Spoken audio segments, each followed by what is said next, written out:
Hello guys, Eid মোবারক। আপনাদের সবার ঈদ কেমন কাটছে?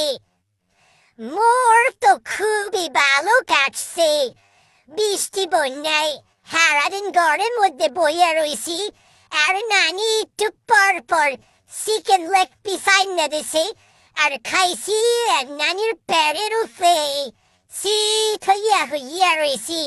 নানির পেট হইছে মোর বিখ্যাত বালিশ। মুই নানির পেটের উপরে ঘুমাইতে খুব মজা পাই।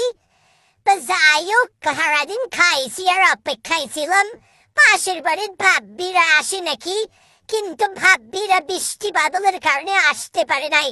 তো মুই শরীরে চাপাচাপি করছি, পরিষ্কার পরিচ্ছন্ন করছি, আর শরীরে একটু বডি স্প্রে মাইখা শুয়ে রয়েছি। যদি কোনো সুন্দরী ভাবি আইসা আমার সাথে একটু দেখা দেয় সেই ভরসায়। তো আপাতত আজকে এই পর্যন্তই বন্ধুগণ, ভালো থাকবেন।